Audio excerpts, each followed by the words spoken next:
Ya tadi sudah disebutkan bahwa dalam pragmatisme suatu kebenaran itu didasarkan pada manfaat ya.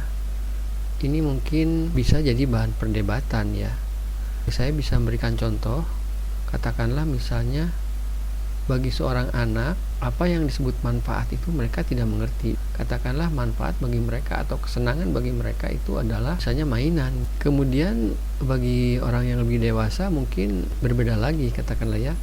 Bagi remaja berbeda lagi, bagi orang dewasa berbeda lagi gitu.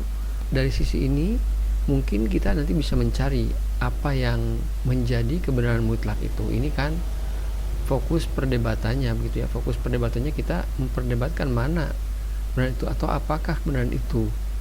Apakah kebenaran itu bisa disepakati oleh orang-orang? Filsafat sendiri sebenarnya mempertanyakan. Berfilsafat itu mempertanyakan. Dan filsafat itu tidak sepenuhnya terkait dengan jawabannya, tidak ya, tetapi mungkin filsafat terkait dengan metode-metode untuk memperoleh kebenaran itu ya. Kadang-kadang kita merasa berada pada suatu kebenaran ya, lalu kadang-kadang kita juga bisa berubah ya, yang kita ketahui itu berubah sehingga semula kita anut A misalnya lalu bergeser menjadi B. Pemahaman seorang pada kebenaran bisa saja berbeda-beda, dan di sini ketika agama juga sebagai bagian dari pengetahuan itu ditawarkan kepada orang-orang oleh katakanlah nabi ya, yang pembawa-pembawa agama itu, lalu di sisi ini nabi juga tidak memaksakan ya, karena boleh jadi orang-orang itu belum bisa mencapai kebenaran yang diperoleh oleh para nabi. Tapi biasanya para nabi juga memperkenalkan suatu kebenaran-kebenaran umum yang bisa diterima oleh orang-orang. Misalnya apa? Kira-kira kamu kalau takut kamu menyeru Tuhan tidak?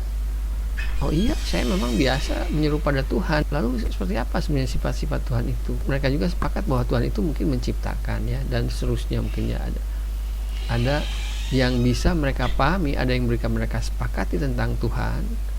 Lalu ada juga yang tidak bisa disepakati, misalnya apa?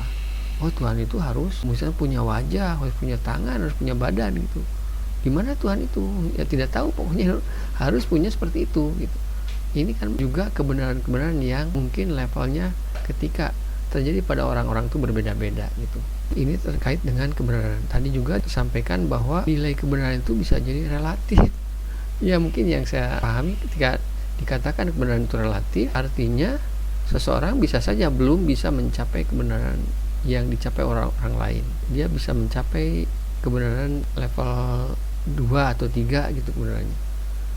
Nah, tapi belum mencapai misalnya kebenaran level 5 atau 6 gitu ya. Kita juga pernah mendiskusikan tentang keberadaan ya. Misalnya saya ada, ini kebenaran yang tidak saya pungkiri, saya ada.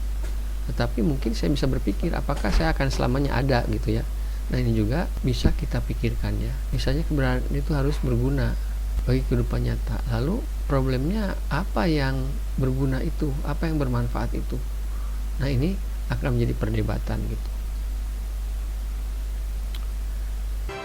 Ini loh ijazah saya SD Muhammadiyah, SMP Muhammadiyah, dan SMP negeri. Ini ijazah negeri resmi. Ijazah SMA negeri. Saya lulus ya, S1 pada tanggal 25 April 1968. Ini resmi, asli ya, pakai shot asli ya.